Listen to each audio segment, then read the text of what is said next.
आपण आज या ठिकाणी तुमच्या जन्मकुंडलीमध्ये जे काही शांती प्रकार आले होते त्याच्यापैकी शांतीचं कर्म आज या ठिकाणी संपन्न करत आहोत. तर ह्या शांतीला आपण जन्मशांती किंवा जनशांती असं त्या ठिकाणी म्हणत असतो. आता वास्तविक आता ह्या जन्मशांतीचे त्या ठिकाणी वेगवेगळे प्रकार सांगितले आहेत. त्याच्यामध्ये या जन्मशांतीच्या बाबतीत 3 प्रकारांचं वर्गीकरण त्या ठिकाणी केलेलं आहे. त्याच्यामध्ये पहिल्या प्रकाराला आपण पंचांगाचे प्रकार त्या ठिकाणी म्हणतो. तर दुसरा प्रकार आपण कुंडलीचे प्रकार म्हणतो आणि तिसरा प्रकार आपण भौतिक प्रकार असं त्या ठिकाणी म्हणतो. जे असं 3 याच्यामध्ये त्याचं वर्गीकरण त्या ठिकाणी केलेलं आहे. थोडक्यात आता पहिलं जे पंचांगाचे प्रकार आपण म्हटलं तर पंचांगाचे काही 5 अंग आहेत. त्यामध्ये तिथी, वार, नक्षत्र, करण आणि योग ही पंचांगाची 5 अंगे आहेत. त्या 5 अंगापैकी जर एका दुसरं त्या ठिकाणी कुठलं पंचांगाचं अंग त्या ठिकाणी अनिष्ट आलं असेल तर आपल्याला शांतिक्रम करायला सांगितलेलं असतं. थोडक्यात आपण त्याचं उदाहरण जर म्हटलं तर पंचांगाचं पहिलं जे अंग आहे ते म्हणजे तिथी. आता तिथीमध्ये कसं असतं तर शुक्ल प्रतिपदेपासून पौर्णिमेपर्यंत 15 तिथी असतात आणि कृष्ण प्रतिपदेपासून अमावास्येपर्यंत 15 तिथी असतात. म्हणजे अशा पूर्ण 30 तिथीमध्ये जन्माच्या वेळेस त्या ठिकाणी जर अमावस्या तिथी आली असेल अथवा अमावस्येचा आदला दिवस त्याला आपण चतुर्दशी असं त्या ठिकाणी म्हणतो, तो दिवस त्या ठिकाणी आला असेल जन्माच्या वेळेस तर आपल्याला शांतिक्रम करायला सांगितलेलं आहे. म्हणजे अमावस्या चतुर्दशी असे असेल तर आपल्याला शांतिक्रम करावं लागतं तिथीमध्ये.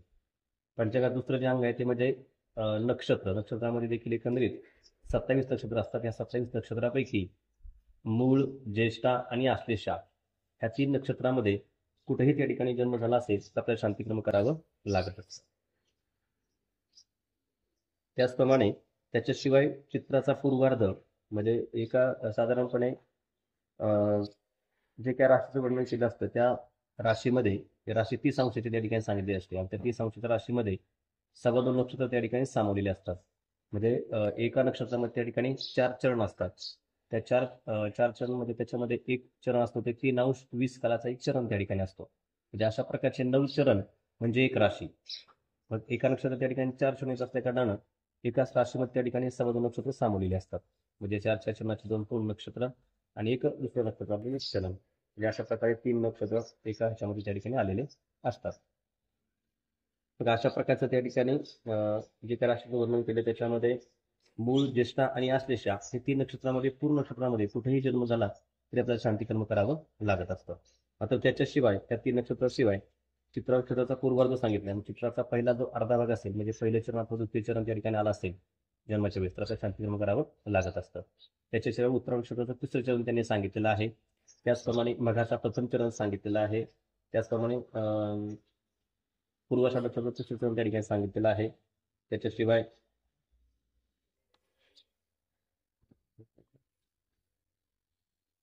हॅलो कार्यक्रम होते शांतीचा कार्यक्रम थोडं वेळ करू का फोन करून चालेल.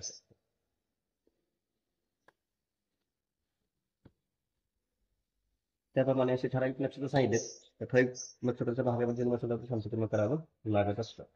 त्याच्याशिवाय पंचांगाचं जे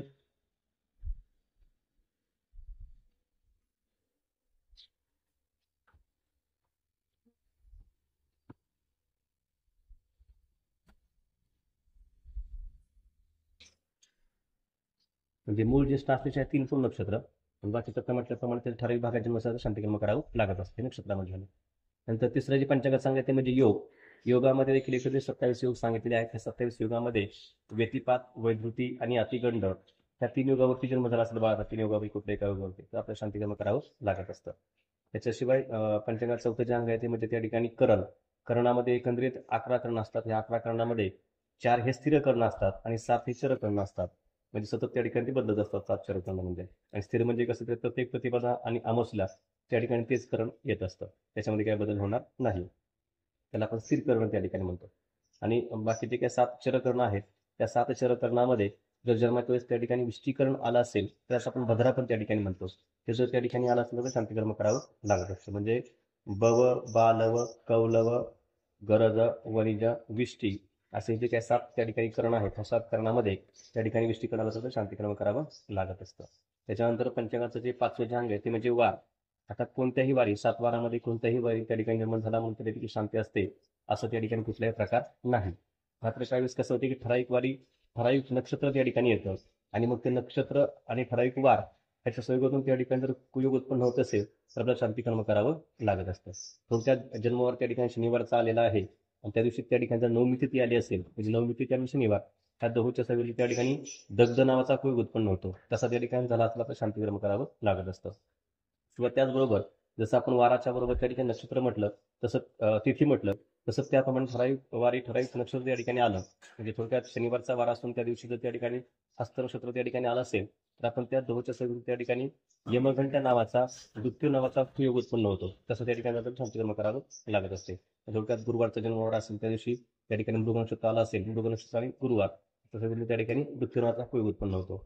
तसा झाला त्या ठिकाणी शांतिकर्म करावं लागत असतं. म्हणजे एकट्या वाराची शांती नसते मात्र त्या वाराला जोडून जर ठराविक नक्षत्र किंवा ठराविक तिथी आले आणि जर त्याच्यातून कुयोग उत्पन्न होत असेल तर आपल्याला शांतिकर्म करावं लागत असतं. हे झाले पंचकाचे त्या ठिकाणी प्रकार आता म्हटल्याप्रमाणे तिथी वारा नक्षत्र आणि योग. त्याच्यानंतर दुसरा जे आपण प्रकार म्हणतो कुंडलीचे प्रकार. आता ह्या पंचकाच्या प्रकारापैकी आपला जो प्रकार म्हटला तो आपण जसं म्हटलं की जे त्या पंचकाचे योग हे जे अंग आहे त्या योगामध्ये व्यतिपात वैद्रुती आणि अतिगंड त्याच्यातला आपला व्यतिपात योग त्या ठिकाणी जन्मदिवस आलेला आहे. तो आपण त्या ठिकाणी शांतिकर्म आपण करत आहोत. म्हणजे आपल्या पंचकाच्या प्रकारापैकी आपला एक प्रकार त्या ठिकाणी आलेला आहे. दुसरा जो प्रकार आपण म्हटलं तर कुंडलीचे प्रकार त्या ठिकाणी म्हटला. आता कुंडलीमध्ये कसं असतं की वेगवेगळ्या प्रकारच्या कुंडली त्या ठिकाणी असतात. पण प्रथम तशी आपण जी कुंडली बघतो जातकाची म्हणजे त्याला आपण लग्न कुंडली त्या ठिकाणी म्हणत असतो. वास्तविक त्या लग्न शब्दाचा आणि हे लग्न ह्याचा शब्दाचा कुठल्या प्रकारचा अर्थ त्या ठिकाणी नाहीये. तो वेगळा पूर्णपणे शब्द त्या ठिकाणी आहे. आपण जे कुंडलीच्या वर्गीकरण त्या ठिकाणी केलं त्याच्यामध्ये आपण लग्न कुंडली असेल रवी कुंडली चंद्र कुंडली नवमास कुंडली अशा प्रकारे कुंडलीचं वर्णन त्या ठिकाणी केलेलं असतं. म्हणून आपण त्या लग्न कुंडलीचे आपण प्रथम बघत असतो की त्या एका कुंडलीवरून साधारणतः त्या जातकाचा आपल्याला आतापासून इथेपर्यंत जी काय सर्व आहे ते 40 ते 45% पर्यंत आपला अंदाज त्या ठिकाणी बांधता येऊ शकतो. आपण त्याचा 40 ते 45% पर्यंत त्या व्यक्तीचा अंदाज त्या ठिकाणी घेऊ शकतो. अशी जी कुंडली असते त्याला आपण लग्न कुंडली त्या ठिकाणी म्हणतो. मग आणि कुंडलीमध्ये काय तर एक प्रकारे आपल्या जन्माच्या वेळेस जे काही आकाशस्थ ग्रह आहेत त्यांचा जो नकाशा आहे म्हणजे प्रकारे कुठल्या अंशामध्ये कुठं होते तो एक प्रकारचा नकाशा म्हणजे जन्मकुंडली. अशा प्रकारे जर आपल्या जन्माच्या वेळेस त्या ठिकाणी त्या कुंडलीमध्ये त्या वेगवेगळ्या कुंडल्यामध्ये जर त्या ठिकाणी अनिष्ट त्या ठिकाणी झाले असतील काही ग्रह कारण काही ग्रहांना आपण नैसर्गिक शुभ ग्रह म्हणतो आणि काही ग्रहांना आपण नैसर्गिक पाप ग्रह त्या ठिकाणी म्हटलं असतं. मग त्या जे परस्पर ग्रहांचे एकमेकांची काही योग त्या ठिकाणी झाले असतील ठराविक अंशामध्ये त्या ठिकाणी आले असतील म्हणजे त्यांचे एकमेकांचे योग असेल योग असेल एकदम अंशात्मक त्या ठिकाणी जवळ आले असतील तर त्याला योग त्या ठिकाणी म्हणतो आपण. म्हणजे अशा प्रकारचे जे काही योग त्या ठिकाणी झालेले असतील त्याच्यामध्ये जर काही कुयोग उत्पन्न झाले असतील चांगले योग होतात तसे कुयोग पण त्या ठिकाणी होत असतात. पण अशा प्रकारचे मग जर कुयोग त्या ठिकाणी उत्पन्न झाला तर शांतिकर्म करावं लागत असतं. थोडक्यात कुयोग उत्पन्न होणारे म्हणजे काही कुंडलीमध्ये त्या काही मंगळाचा दोष त्या ठिकाणी असतो म्हणजे ठराविक स्थानी जर मंगळ त्या ठिकाणी आला असेल तर आपण त्या मंगळाची कुंडली असते त्या ठिकाणी म्हणतो. मग तसा दोष असेल तर मंगळाचा दोष किंवा तसा तीव्र त्यानुसार आपण ते शांतिकर्म त्या ठिकाणी करतो. किंवा हस्तंगत काही ग्रह असतात की जे ग्रह रवीच्या जवळ त्या ठिकाणी गेले असतात सानिध्यामध्ये म्हणजे अंशात्मक त्यांची युती त्या ठिकाणी झालेली असते. कोणताही ग्रह ज्यावेळेस रवीच्या जवळ जातो त्यावेळेस तो स्वतःचं बळ द्यायला सक्षम ठरत नाही. तो रवीच्या त्याच्यामुळे त्या ठिकाणी झाकला जातो. मग असे ठिकाणी स्थित झालेले ग्रह आहे त्याला आपण हस्तंगत ग्रह त्या ठिकाणी म्हणतो. मग तसे त्या ठिकाणी त्याची शांती आपल्या त्या ठिकाणी करणं आवश्यक असतं. त्याचप्रमाणे जर कुंडलीमध्ये पितृशापादी सर्पशापादी कालसर्पादी काय दोष त्या ठिकाणी झाले असतील कुंडलीमध्ये तर आपल्याला ते देखील शांती करणं आवश्यक असतं. आता याच्यामध्ये आपण जसं आता म्हटलं किंवा ग्रहण योगादी म्हणजे जर राहू केतूचं त्या ठिकाणद्वारे चंद्र ग्रहण किंवा रवी ग्रहण किंवा बाकी कुठल्या ग्रहांचं ग्रहण योग त्या ठिकाणी आला असेल कुंडलीमध्ये जसं आपला रवी आणि राहू एकत्र त्या ठिकाणी अष्टम स्थानामध्ये त्या ठिकाणी आलेले आहेत. तो ग्रहण योग त्या ठिकाणी अंशात मग त्यांचं 1 अंश आणि 7 अंश मला वाटतं 2 अंश आणि 7 अंश असं त्या ठिकाणी फरक आहे. म्हणजे कुठल्याही ग्रहांचे दीप्तांश दिले असते. दीप्तांश म्हणजे कसं तर त्या आपण जे ग्रह अंश म्हणतो ते 30 अंशापर्यंत असतात त्याच्यातले जर 2 ग्रहामधलं अंतर हे 5 ते 7 अंशापर्यंत असेल तर आपण त्याला युतियोग त्या ठिकाणी म्हटलेलं असतं. जेवढं ते जवळ येईल म्हणजे 1 अंशामध्ये 2 अंशामध्ये आणखी त्यांची युती प्रभावी त्या ठिकाणी असते. पण जास्तीत जास्त आपण अंतर लांब म्हणजे रवीपासून जर 7 अंशापर्यंत राहू असेल तर आपण तरी तो युतियोग त्या ठिकाणी धरतो. पण 7 अंश पुढे जर गेला मग त्यांचा युतियोग त्या ठिकाणी भंग पावतो. मग ते पुढे निघून जातो त्या ठिकाणी. मग अशा प्रकारचे जर काही कुंडलीमध्ये युतियोग दृष्टीयोग झाले असतील ग्रहणयोग झाले असतील किंवा कालसर्पादी काय दोष झाले असतील आपलं शांतिकर्म करणं आवश्यक सांगितलेलं आहे. मात्र ह्याच्यामध्ये कसं होतं की आता जसं मला बाकीचे जे प्रकार सगळे सांगितले त्या सर्व प्रकारामध्ये कुठले शांती प्रकार जाणवला तर आपण घरी त्या ठिकाणी आपल्या करू शकतो. मात्र जर कुंडलीमध्ये सर्पादी दोष किंवा पितृशापादी काय दोष त्या ठिकाणी कुंडलीमध्ये आले असतील तर आपण बहुतांशी ते शांतिकर्म आपण घरी करण्याचं त्या ठिकाणी टाळतो. कारण त्यांनी शास्त्रामध्ये असं म्हटलं आहे की ज्या ठिकाणी महादेवाचं सानिध्य आहे नदीच्या काठावरती अशा रम्य परिसरामध्ये ज्या ठिकाणी महादेवाचं सानिध्य आहे आणि जवळ त्या ठिकाणी स्मशानभूमी आहे अशा वातावरणात ते शांतिकर्म त्या ठिकाणी करावं लागत असतं. पण आपण आजचंही स्थळ त्या ठिकाणी निवडलेलं होतं कालसर्प शांतीमुळे त्या ठिकाणी. आणि कालसर्पामध्ये काही प्रकारे कालसर्पाचे त्या ठिकाणी 344 त्या ठिकाणी लहान मोठे प्रकार आहेत. त्याच्यामध्ये आता म्हटल्याप्रमाणे जर आपण अंशात्मक जर त्याचा विचार केला तर काल सर्प म्हणजे राहू आणि केतू ह्या दोन ग्रहांभोवती तो योग त्या ठिकाणी डिपेंड असतो. जसं राहूला त्या ठिकाणी सर्पाचं मुख मांडलेलं आहे आणि केतूला सर्पाची शेपटी त्या ठिकाणी मांडलेली आहे. आपल्या कुंडलीमध्ये राहू आणि केतू हे जे ग्रह आहेत त्या ग्रहांच्या मध्ये जर बाकी सगळे ग्रह त्या ठिकाणी आले, मध्ये म्हणजे कसं तर राहू आणि केतू ह्याला आपण एक असताना ते पातबिंदू त्या ठिकाणी आहेत, मात्र आपण त्यांना आपण ग्रहात त्या ठिकाणी मांडलेलं आहे. मासे जे दोन ग्रह आहेत त्या दोन ग्रहांचं जे अंतर असतं एकमेकांपासून ते 180 अंशामध्ये त्या ठिकाणी असतं, म्हणजे सरळ लाईन रेषेमध्ये त्या ठिकाणी असतात ते. मग त्या डिग्रीमध्ये ते असल्यामुळं त्या त्या दोन ग्रहांच्या कोणत्याही बाजूला जर बाकीचे सगळे ग्रह पडले कुठल्याही एका बाजूला तर आपण त्याला पूर्ण कालसर्प त्या ठिकाणी म्हणत असतो. म्हणजे आता त्या ग्रहामध्ये देखील आपण हर्षल, नेपच्यून आणि प्लुटो हे जे 3 ग्रह आहेत त्यांना आपण त्या बाकीच्या 9 ग्रहामध्ये स्थान दिलेलं नाहीये. म्हणून मग रवी, चंद्र, मंगळ, बुध, गुरु, शुक्र, राहू आणि केतू हे 9 ग्रह जे आपण आहेत ह्याच्यामध्ये जर आपण राहू केतू बाकीचे सगळे ग्रह जर दुसऱ्या एका कुठल्या बाजूला पडले तर आपण त्याला पूर्ण कालसर्पयोग त्या ठिकाणी म्हणत असतो. आणि जर सगळे ग्रह एका बाजूला असतील मात्र चंद्र दुसऱ्या बाजूला ते पडला असेल एक तास तर आपण त्याला अर्ध कालसर्पयोग त्या ठिकाणी म्हणतो. तो नियम फक्त चंद्राला त्या ठिकाणी लागू आहे. चंद्र सोडून बाकीचा दुसरा कुठला ग्रह पडला, रवी असेल, गुरु असेल, शुक्र असेल, तो जर बाजूला पडला तर आपण तो कालसर्पयोग त्या ठिकाणी भंग पावू लागला. तो काय ते कालसर्प त्या ठिकाणी गृहीत आपण धरत नाही. मात्र चंद्राला तो नियम त्या ठिकाणी लागू आहे. चंद्र जर एकट्या बाजूला दुसऱ्या बाजूला पडला असेल आणि बाकीचे ग्रह दुसऱ्या बाजूला पडले असतील तर आपण त्याला अर्ध कालसर्पयोग त्या ठिकाणी म्हणतो.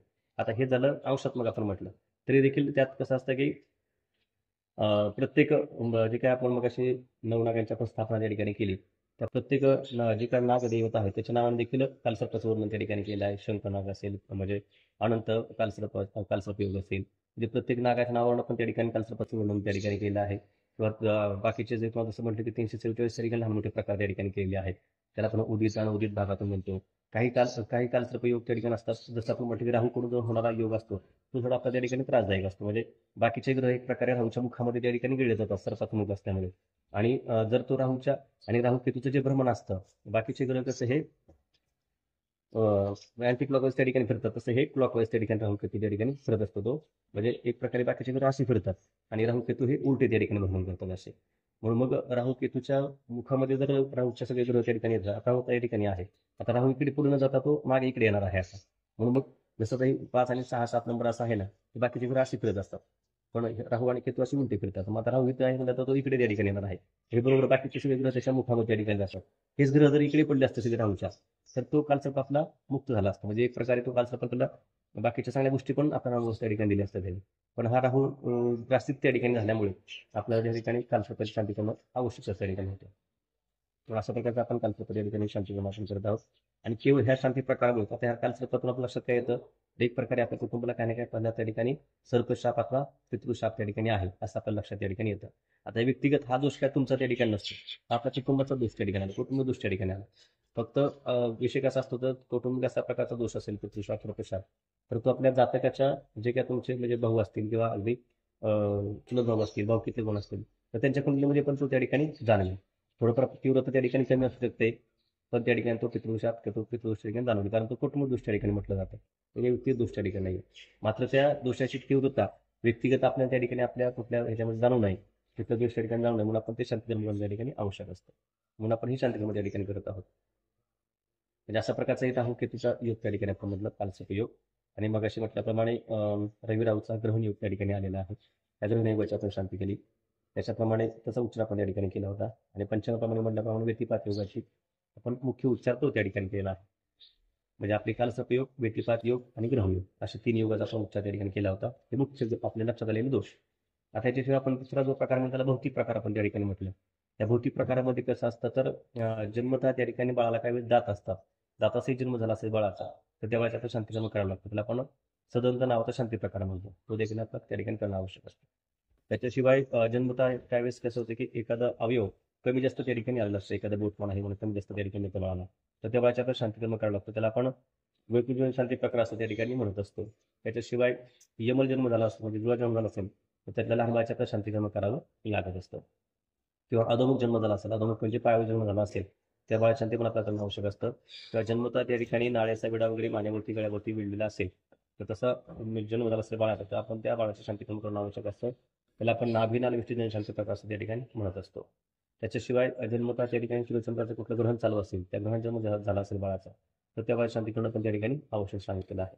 त्याच्याशिवाय जन्मतः त्या ठिकाणी जर बाळाचं जे काही जन्म नक्षत्र आहे ते जर त्या ठिकाणी आई वडिलांच्या नक्षत्रावरती जन्म झाला असेल बाळाचा, म्हणजे आई वडिलांचं जे काही नक्षत्र जन्म नक्षत्र आलं असेल त्याच्यावरती बाळाचा जन्म झाला असेल, अथवा थोरल्या बाबांचं नक्षत्र त्या ठिकाणी जे असेल त्याच्यावर जन्म झाला असेल बाळाचा, तर त्या बाळाचं शांती करणं करावं लागत असतं. त्याला आपण अथैक नक्षत्र शांती प्रकार असं त्या ठिकाणी म्हणत असतो. म्हणजे अशा प्रकारे शांतीचे त्या ठिकाणी वेगवेगळे प्रकार आहेत. त्याला आपण भौतिक प्रकार त्या ठिकाणी म्हणतो, कारण त्या गोष्टी लक्षात त्याच्यावरून बहुतांश लक्षात त्या ठिकाणी लवकर येत नाही कुंडलीमध्ये. ते जर तुम्ही जेव्हा आम्हाला सांगता तेव्हा त्या ठिकाणी लक्षात येतात की बाबा त्याला जन्मता त्या ठिकाणी जुळा जन्म झाला आहे किंवा त्याला तो आधुनिक जन्म झाला होता.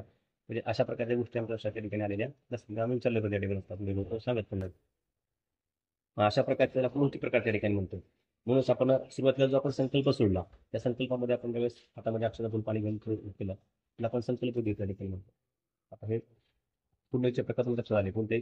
पंचांगाचे, कुंडलीचे आणि भौतिक प्रकार असं त्या ठिकाणी जन्मशांतीचे वर्णन त्या ठिकाणी केले. त्याच्यानंतर आपण आता सुरुवातीला मग ह्या शांतीकर्माचा त्या ठिकाणी निवडलं, ते कशामुळे निवडलं ते तुम्हाला सांगितलं काल शांतीमुळे. आणि सुरुवातीला या ठिकाणी बसल्यापूर्वी आतमध्ये विडा त्या ठिकाणी नमस्कार केला, आई वडिलांना ज्येष्ठ नमस्कार केला, मला नमस्कार केला होता. सुरुवातीला आपण हातावरती पाणी घेऊन ते पाणी आपण 3 वेळेस पिलं होतं डोळ्या पाणी लावून. चौथ्या वेळेस आपण समोरच्या भांड्यात आपण सोडून लावतो. हा विधी आपण सुरुवातीला केला. तो विधी आपण यासाठी केला होता, त्यावेळी आपण आचमन विधी असं त्या ठिकाणी म्हणतो. तो विधी आपण यासाठी केला होता की कुठलेही धार्मिक कार्य, धार्मिक पूजा कर्म आपण करत असताना पूजा करणाऱ्या व्यक्तीची त्या ठिकाणी शुद्धी होणं आवश्यक असतं. त्याच्यामध्ये त्या व्यक्तीची बाह्य शुद्धी आवश्यक असते, तशीच आत्मशुद्धी देखील तितकी महत्वाची असते. आपण अंतशुद्धी पण त्या ठिकाणी मिळू शकते. म्हणून ह्या दोन्ही शुद्धी त्या ठिकाणी महत्वाच्या असल्या कारण आपण तुम्ही आता या ठिकाणी हातातून आणून तुम्ही या ठिकाणी आला होता, तर आपण बाह्य शुद्धी शरीरशुद्धी त्या ठिकाणी म्हणू शकतो. ती जशी आवश्यक असेल त्या पद्धतीने आत्मशुद्धी होण्यासाठी आपण ते पाणी मंत्रोच्चार आपण 3 वेळेस त्या ठिकाणी पिलं होतं आणि 4थ्या वेळेस आपण समोरच्या भांड्यामध्ये आपण सोडून दिलं होतं. म्हणून एक प्रकारे आत्मशुद्धी व्हावी म्हणून आपण तो विधी केला, त्याला आपण आचमन विधी असं त्या ठिकाणी म्हणत असतो. त्या आचमन विधीनंतर आपण समोर आपण काही भूमीचं पूजन त्या ठिकाणी केलं होतं, त्याला आपण आचमन विधी त्या ठिकाणी म्हणतो. नंतर दिव्याचं पूजन, दीप पूजन आपण केलं होतं, आदित्याचा सर्वपूर्वक नमस्कार त्या ठिकाणी केला होता. आणि मग तुम्ही हातामध्ये अक्षरातून पाणी पोळीभर त्या ठिकाणी घेतलं होतं. आणि त्यावेळेस तुम्ही माझ्याकडे जे काय बोलले होते मग म्हणून मी आजचं जे काय पंचांगाचा आपण उच्चार केला, म्हणजे आजचं तिथली वाणाचा जे काय असेल उच्चार केला, तिथल्या स्थळाचा आपण त्या ठिकाणी उच्चार केला होता. आणि मग तुम्ही त्यावेळेस माझ्या पाठवून म्हटले, तुम्ही त्यावेळेस तुमच्या नावाचा कुळाचा गोत्राचा नावाचा उच्चार केला होता. आणि त्यावेळेस तुम्ही असं म्हटलं की आजच्या शुभ मुहूर्ती शुभ स्थळी आम्ही त्या ठिकाणी माझ्या जन्मात वेळेस जे काही दोष त्या ठिकाणी उत्पन्न झालेले आहेत पंचप्रमाणे अथवा कुंडलीप्रमाणे त्याचा आम्ही शांती प्रकार त्या ठिकाणी शांतीचा त्या ठिकाणी करत आहोत, असा आपण एक प्रकारे संकल्प त्या ठिकाणी केला. आता तो संकल्प आपण एक प्रकारे सविस्तरपणे त्या ठिकाणी सोडलेला होता. त्यामध्ये जसं मी तुम्हाला लक्षात आलेला ते दोष आहेत त्याचा आपण उच्चार केला की व्यतिपात योग असेल, ग्रहण योग असेल अथवा कालसर्प योग असेल, याचा आपण जसा उच्चार केला तसंच कुंडलीचे सगळे दोष त्या ठिकाणी आपल्या लक्षात त्या ठिकाणी येत असतात. म्हणजे जे काय तुम्हाला गुरुजींना कुंडलीला कळून आज्ञानुसार आमच्या जर तो त्या ठिकाणी कुठले दोष राहिले असतील कुंडलीमध्ये तुम्ही लक्षात आले नसतील असे काय दोष, तर जसं मी तुम्हाला मग असे म्हटलं की तुम्ही बाकीचे भौतिक प्रकार काय तुम्हाला विचारण्यात येईल, तुमचा जन्म कसा झाला, काय झाला, त्यावेळेस कुठला साधी काय त्रास झाला होता, कसं कुठल्या गोष्टी विचारलेल्या नव्हत्या. तर मग अशा प्रकारचे जे काय आम्हाला ज्ञान त्यातले आहेत त्यात अज्ञात जे काय दोष आहेत त्यांच्या माहितीत त्या ठिकाणी ते दोष आलेले नाहीत, ते आमच्या अज्ञानुसार लक्षात आलेले नाहीत. अशा प्रकारचे पंचांगाचे, कुंडलीचे अथवा तुमचे शारीरिक जे काय दोष असतील त्यावेळेसचे ते दोष आमच्या त्या ठिकाणी लक्षात आले असतील. अशा सर्व दोषांच्या ठिकाणी निराकरण होऊन इथून पुढे आमच्या सर्व भविष्याच्या उज्ज्वलतेसाठी आम्हाला नवग्रहांची अनुकूलता त्या ठिकाणी प्राप्त व्हावी आणि हे सर्व कुंडलीतले जे काही ग्रहस्थिती आहे त्यातले जे अनिष्ट ग्रह आहेत त्याची त्या ठिकाणी तीव्रता कमी व्हावी आणि जे काही शुभ स्थान शुभ ग्रह जे आपल्यासाठी आपल्या कुंडलीसाठी आहेत त्याची त्या ठिकाणी बलवत्ता वाढावी म्हणून या ठिकाणी आम्ही शांतीकर्म करत आहोत, असा आपण संकल्प आपण त्या ठिकाणी एक प्रकारे ठेवलेला होता. आणि संकल्पविधी करण्याचा उद्देश असा असतो की आपण आपल्या हिंदू पद्धतीप्रमाणे कुठल्याही आपल्या कुटुंबामध्ये कुठलेही शुभकर्म करायचं झालं आता नुसतं कुटुंबामध्ये नव्हे तर व्यक्तिगत जीवनामध्येच नव्हे तर सार्वजनिक जीवनामध्ये देखील आपण कुठे शुभकर्म करायचं झालं तर प्रथमतः आपण त्या कार्याचा आपण संकल्प सोडतो, कारण ते संकल्प सोडल्याशिवाय ते कार्य त्या ठिकाणी सिद्धीत जात नाही असं त्या ठिकाणी म्हटलेलं आहे. म्हणून आपण प्रथमतः या ठिकाणी काही कर्म करायचा आहे त्याचा आपण तो संकल्प त्या ठिकाणी सोडलेला होता, संकल्प उच्चार आपण त्या ठिकाणी केलेला होता. अशा प्रकारचा आपण संकल्प त्या ठिकाणी केल्यानंतर मग आपण आपल्या प्रथेप्रमाणे कुठले शुभकर्म करत असताना आपल्या हिंदू पद्धती धर्मशास्त्राप्रमाणे आपण जे कर्म करतो त्या कर्मामध्ये त्या कार्यामध्ये कुठल्या प्रकारचे विघ्न त्या ठिकाणी येऊ नये ते कार्य पूर्ण होईपर्यंत आपण गणपतीचं पूजन करत असतो. त्याच पद्धतीप्रमाणे आपल्या ज्या काही कुलदेवता असतील, इष्टदेवता असतील, सद्गुरू देवता असतील किंवा ग्रामदेवता असतील किंवा स्थळदेवता असतील यांचं देखील आपण त्या ठिकाणी पूजन स्मरण करणं आवश्यक असतं. पण आपण एक प्रकारे श्रोत हात धरून गणपती सर्व देवांचा आपण त्या ठिकाणी स्मरणपूर्वक नमस्कार त्या ठिकाणी केला होता. आणि मग आपण निर्विघ्नतेसाठी आपण गणपतीचं पूजन अभिषेक पूर्वक आपण स्थापना त्या ठिकाणी केली. म्हणजे एक सुपारीचा आपण त्या ठिकाणी घेऊन खाली आपण ताटामध्ये घेऊन व्यवस्थित जलाभिषेक त्या ठिकाणी केला. जलाभिषेक करून आपण त्या दिवशी आपण त्या ठिकाणी स्थापना केली. जे गणपती पूजन आपण सर्व त्या ठिकाणी करून घेतलेलं होतं. त्याच्यानंतर मग आपण समोर आपण 2 कलश त्या ठिकाणी मांडले. पाठीमागे कलश त्या ठिकाणी मांडला. त्या 3ही कलशांचं आपण त्या ठिकाणी पूजन करून घेतलं. आता सुरुवातीला आपण जे पुढे समोर 2 कलश मांडलेले आहेत त्यांचं आपण त्या ठिकाणी पूजन केलं. त्या पूजनाला आपण मराठीमध्ये 2 कलशांचं पूजन असं म्हटलं तरी वावगं ठरत नाही. मात्र त्याला जो शब्द आहे तो म्हणजे स्वस्ती पुण्य वाटणी असं त्या ठिकाणी म्हटलेलं आहे. म्हणजे ज्यावेळेस आपण अलीकडच्या कलशावरती आपण ज्यावेळेस पूजन केलं गव्हाच्या वाटीच्या कलशावरती, त्यावेळेस आपण त्या कलशावरती पूजन करून आपण आजच्या या समारंभाला कार्यक्रमाला सर्व देवादिकांना त्या ठिकाणी निमंत्रित केलेलं आहे. त्यांना आपण या ठिकाणी बोलवलेलं आहे. ज्यावेळेस आपण पलीकडच्या तांदूळाच्या वाटच्या कलशावरती आपण पूजन केलं पलीकडच्या कलशावरती, तर त्या तांदूळाच्या वाटच्या कलशावरती पूजन करून आपण आजच्या समारंभाला निमित्त आपले जे कुटुंबातले पूर्वज आहेत, पितृदैवत आहेत, त्यांचा आपण त्या ठिकाणी आशीर्वाद त्या ठिकाणी घेतलेला आहे. ज्यावेळेस आपण या अलीकडच्या कलशावरती आपण पूजन करत होतो त्यावेळेस आपण त्या कलशावरती 5 वेळा त्या ठिकाणी आपण नमस्कार केला होता. त्यामध्ये आपण म्हटलं की पितृदेव भव, मातृदेव भव, पितृदेव भव, आचार्य देव भव, अतिथी देव भव आणि सर्व भव ब्राह्मणेभ्य नमो नमः असं म्हणून आपण त्या ठिकाणी 5 वेळा त्या ठिकाणी आपण नमस्कार त्या ठिकाणी आपण केला होता. आपण आपल्या वेदामध्ये असू द्या किंवा आपल्या धर्मशास्त्रामध्ये असू द्या सर्वात उच्च स्थान आपण आपल्या आईला दिलेलं आहे. आपण प्रथमतः त्या ठिकाणी मातृदेव भव असं प्रथमतः आईचं स्मरण करून आईला वंदन करून आजच्या क्रमामध्ये आपण त्यांचा आशीर्वाद त्या ठिकाणी संपादन केला होता. दुसऱ्यांदा आपण म्हटलं की पितृदेव भव म्हणजे आपण आपल्या धर्मशास्त्राप्रमाणे द्वितीय स्थान आपल्या वडिलांनी त्या ठिकाणी दिलेलं आहे. म्हणून आपण त्याचा देखील त्या ठिकाणी स्मरण करून अक्षरवंदनाचा देखील आशीर्वाद आपण त्या ठिकाणी घेतलेला होता. तिसऱ्यांदा आपण म्हटलं की आचार्य देव भव, आचार्य म्हणजे आपल्या कुळाचे जे कोण गुरु आहेत त्यांना आपण आचार्याची पदवी त्या ठिकाणी देत असतो आणि त्यांना आपल्या धर्मशास्त्राप्रमाणे तिसरं स्थान त्या ठिकाणी दिलेलं आहे. म्हणून आपण त्यांचं देखील त्या ठिकाणी अक्षदा होऊन त्याचा देखील आपण आशीर्वाद संपादन त्या ठिकाणी केला होता. चौथ्यांदा आपण म्हटलं की अतिथी देव भव म्हणजे आपण आपल्या हिंदू पद्धतीप्रमाणे आपल्या घराचं कुठलं मंगल कार्य असेल त्यावेळेस आपण जे काही पाहुण्यावेळी बोलावित असतो त्या पाहुण्यांना देखील आपण देवस्वरूप त्या ठिकाणी म्हणत असतो. त्यांचा आपण आदरातिथ्य त्या ठिकाणी करत असतो. पण आपण एक प्रकारे त्या सर्व अतिथीगणांचं आपण स्वागत अक्षरवून त्या ठिकाणी स्वागत केलं आहे. त्यांचं देखील आपण या ठिकाणी आशीर्वाद संपादन केलेला आहे. चौथ्यांदा आपण पाचव्यांदा आपण म्हटलं की सर्व ब्राह्मणेभ्यो नमो नमः म्हणजे या भूतलावरती ब्राह्मण देखील देवतांना आपण त्यांच्या आदराचं पूजन त्या ठिकाणी करत असतो. आपण एक प्रकारे त्यांचं देखील त्या ठिकाणी पूजन करून या ब्राह्मण देवतेचं देखील त्या ठिकाणी स्वागत त्यांचं केलेलं आहे आणि आशीर्वाद त्या ठिकाणी घेतलेला आहे. म्हणजे अशा प्रकारे आपण या कलशावरती 5 वेळा त्या ठिकाणी आपण नमस्कार त्या ठिकाणी केला होता. नंतर आपण तोच कलश आपण अशा पद्धतीने हातामध्ये घेऊन कपाळी 3 वेळेस त्या ठिकाणी लावलेला होता आणि आईने तुम्हाला त्या ठिकाणी औक्षण केलं, ओवाळलं. म्हणजे तो कलश कपाळी लावणे आणि आईने औक्षण करणे ह्या दोन्ही विधींचा अर्थ एक असते. म्हणजे आपलं आयुष्य त्या ठिकाणी वाढत जावं, आपलं आयुष्य वृद्धिंगत होत जावं त्या दृष्टीमध्ये आपण संपन्न त्या ठिकाणी केलेला आहे. त्याच्यानंतर आपण या अलीकडच्या तांब्यातली पाण्याची धार जी आहे पाण्याची ते आपण अशा प्रकारे भांड्यामध्ये 2 ठिकाणी चालू केली होती. त्यावेळेस तुम्हाला मनामध्ये अस्तु मम असं त्या ठिकाणी म्हणायला सांगितलेलं होतं. ज्यावेळेस आपण अलीकडच्या भांड्यात आपण पाणी सोडत होतो पलीकडच्या भांड्यामध्ये त्यावेळेस आपण आपल्या कुटुंबासाठी आपल्या घरामध्ये आपल्या ज्या ज्या गोष्टी हव्या आहेत त्या आपण त्या ठिकाणी पांढऱ्या मागत होतो. जसं मग त्यामध्ये म्हणत होतो की शांतीरस्तो, पुष्टीरस्तो, तुष्टीरस्तो, बुद्धिरस्तो, अविघ्नमस्तो, आयुष्यमस्तो, आरोग्यमस्तो, थोडक्यात आपल्या ज्या ज्या गोष्टी हव्या आहेत त्या आपण अलीकडच्या भांड्यात पांढऱ्या आपण ते मागत होतो. ज्यावेळेस आपण दक्षिणेच्या भांड्यात आपण पाणी सोडलं त्यावेळेस आपण म्हटलं की यत पापम तत प्रत्यहतम असतो. त्याचा पूर्ण अर्थ असा की आतापर्यंत कळत न कळत जे काही पाप त्या ठिकाणी आपल्याकडून घडलेलं असेल त्या सर्व पापाचं त्या ठिकाणी शामहकाचे पाप नाहीसं व्हावं आणि त्याच पद्धतीने म्हणजे त्या बहिर्बाधा असतात, बहिर्पिढा असतात, शत्रुबाधा असतात त्या सर्व पिढ्यांचं त्या ठिकाणी निराकरण व्हावं म्हणून आपण पलीकडच्या भांड्यात आपण पाणी सोडलेलं होतं. नंतर आपण ते पाणी रस्त्याच्या पलीकडे टाकायला सांगितलेलं होतं आपण. नंतर आपण त्या कलशाच्या पाण्याच्या सोडीनंतर आपण ते दोन्ही कलश आपण हातामध्ये घेऊन त्याचं त्या ठिकाणी एकत्रित पाणी त्या ठिकाणी चालू ठेवलं होतं एका धरणे. त्यावेळेस आपण जो मंत्र म्हणला तो मंत्र देखील आपण यासाठी म्हणलेला होता. त्याच्याबरोबर 3 पाठावरती असे गुडघे टेकले होते, आसनावरती गुडघे टेकले होते आणि असा एक नमस्कार त्या ठिकाणी केला होता. तो देखील आपण यासाठी केला होता की आजच्या या कार्यक्रमाच्या जसं तुम्हाला मगाशी म्हटलं की सर्व देवतेची आपण स्थापना करून ज्या आपल्या शांतीच्या मुख्य देवता असतील बाकीच्या पिछे देवता असतील तुझ्या पूजना स्थापना करून आपण त्यांच्याकडे हवन कर्म करून नैवेद्य त्या ठिकाणी आपण करणार असतो हवनाद्वारे. आणि त्याचप्रमाणे आजच्या दिवशी जसं देवाची पूजा आपण करत असतो तसंच त्या पद्धतीने आपल्या कुटुंबातले पूर्वज आहेत पितृदेवता त्यांचं देखील त्या ठिकाणी पूजन करणं आज आवश्यक असते किंवा करून प्राप्त असतं. तर आपण असा जो एक नमस्कार त्या ठिकाणी पाहून केला दक्षिण बाजूला पाहून आपण आपल्या धर्मशास्त्रामध्ये काय सप्तलोकाची रचना केलेली आहे. जसं तुम्ही सुरुवातीला प्राणायाम केला होता त्यावेळेस आपण त्या सप्तलोकाचा उच्चार आपण त्या ठिकाणी केला होता. ओम भू ओम भुव ओम सोह ओम मह ओम गणाह ओम तपाह ओम सत्यम हे जे 7 लोक आहेत या 7 लोकांमध्ये आपल्या पृथ्वीच्या दक्षिण बाजूला त्या ठिकाणी पितृलोकाची रचना त्या ठिकाणी केलेली आहे. म्हणून मग त्या ठिकाणी पितृलोकामध्ये आपले जे काही पूर्वज आहेत त्यांना उद्देशून तो नमस्कार आपण त्या ठिकाणी केला होता की तुमच्या कृपेमुळं, तुमच्या आशीर्वादामुळे आम्ही इथपर्यंत प्रगती करू शकलो आहोत. तिथून पुढे देखील कुटुंबाच्या कल्याणाच्या प्रगतीच्या हेतूने तुमचे आशीर्वाद ते सुद्धा आमच्या कुटुंबावरती राहावेत या भावनेतून त्यांना नमस्कार आपण त्या ठिकाणी तो केलेला होता. अशा प्रकारे पितृलोकांचं पूजन आपण त्या ठिकाणी केलं. नंतर आपण त्या दोन्ही तांब्याच्या पण पाण्याची झाडं त्या ठिकाणी चालू ठेवली होती. त्यावेळेस आपण जो मंत्र म्हणला तो मंत्र आपल्यासाठी म्हणलेला होता की ज्या जागेवरती आपण कुठलेही शांतिकर्म करत असतो त्यावेळेस त्या शांतीच्या ज्या मुख्य देवता आहेत जशा आपण त्या पलीकडच्या परिसरात आपण स्थापन केल्या त्या देवता असतील किंवा प्रधान देवता असतील या देवता स्थापन करण्याच्या अगोदर अथवा मुख्य अग्निदेवता स्थापन करण्याच्या अगोदर त्या देवता स्थापन करण्याच्या अगोदर आपण हे कर्म त्या जागेवरती करतो त्या जागेची शुद्धी होणं त्या ठिकाणी आवश्यक असतं.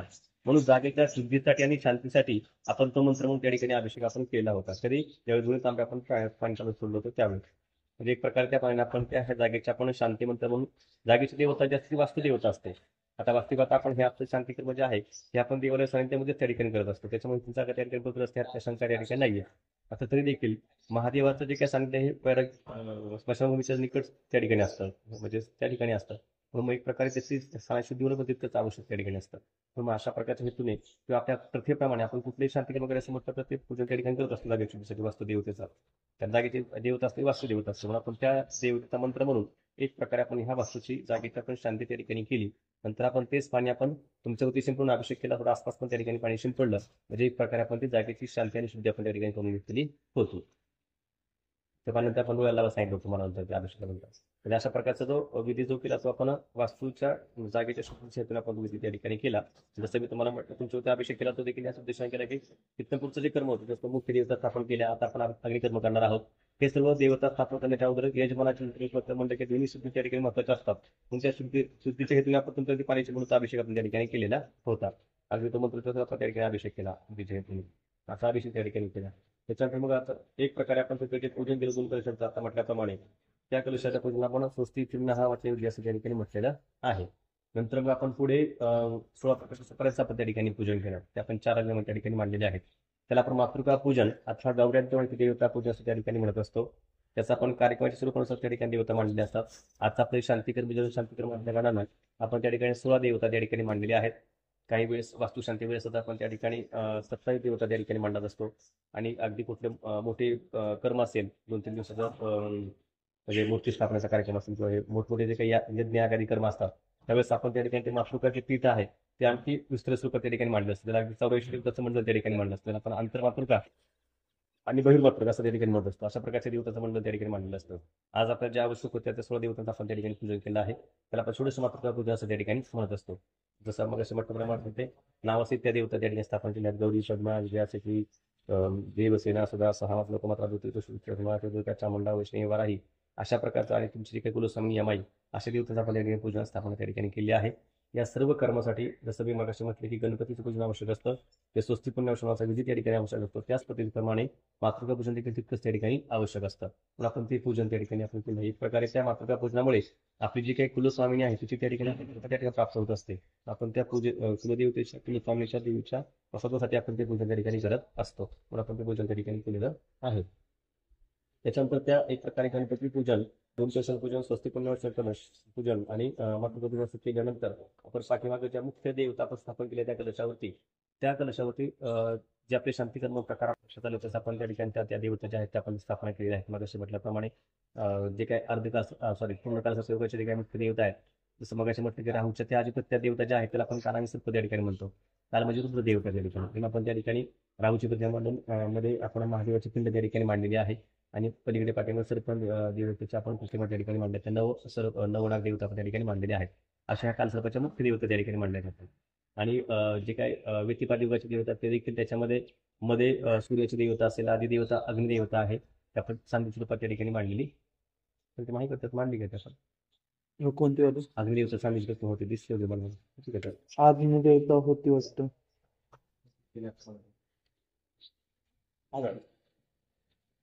बरं सांगलीची आपण जे मांडली का नाही अग्नीची मांडली आपण वरती आपण सूर्याची प्रतिमा मांडली आणि महादेवाची रुद्रपिंड ह्या 3 देवता ज्या आहेत ते आपल्या व्यतिपादिवगाच्या देवता आहेत.